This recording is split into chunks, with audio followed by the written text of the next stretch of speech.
अगर भारत ने नेपाल और बांग्लादेश से सबक नहीं लिया तो कल को हमारे यहाँ भी वैसे ही हालात बन सकते हैं।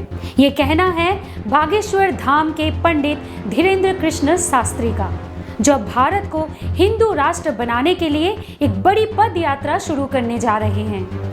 बाबा बागेश्वर ने ऑफिशियली अनाउंस कर दिया है कि वो 7 नवंबर से 15 नवंबर तक एक पद यात्रा निकालने वाले हैं और ये पद यात्रा होगी दिल्ली से वृंदावन तक। टोटल लगभग 140 किलोमीटर की है।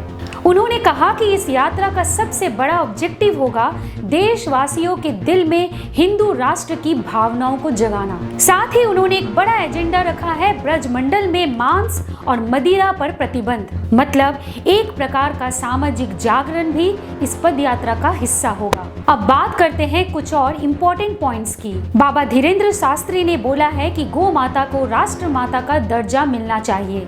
यमुना रिवर क्लीनिंग कैंपेन को और तेज करना जरूरी है और सबसे खास श्री कृष्ण जन्मभूमि की प्रतिष्ठा फिर से स्थापित करना है।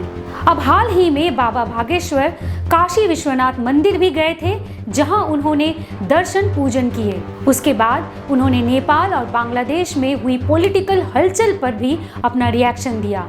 उन्होंने क्लियरली बोला कि अगर भारत को उन देशों की तरह प्रॉब्लम से बचना है तो हिंदू राष्ट्र का घोषणा करना जरूरी है।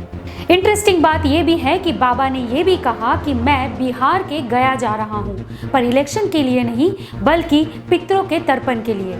मतलब अपनी पदयात्रा को उन्होंने एक स्पिरिचुअल और सामाजिक मिशन बनाया है, न कि राजनीति। तो दोस्तों, क्या आपको लगता है कि बाबा बागेश्वर की ये पद यात्रा देश में हिंदू राष्ट्र की भावनाओं को स्ट्रॉन्ग करेगी या फिर ये एक और पॉलिटिकल नैरेटिव बन जाएगी? अपनी राय हमें कमेंट्स में ज़रूर बताइएगा और इसी तरह के अपडेट्स के लिए हमारे चैनल के साथ बने रहें।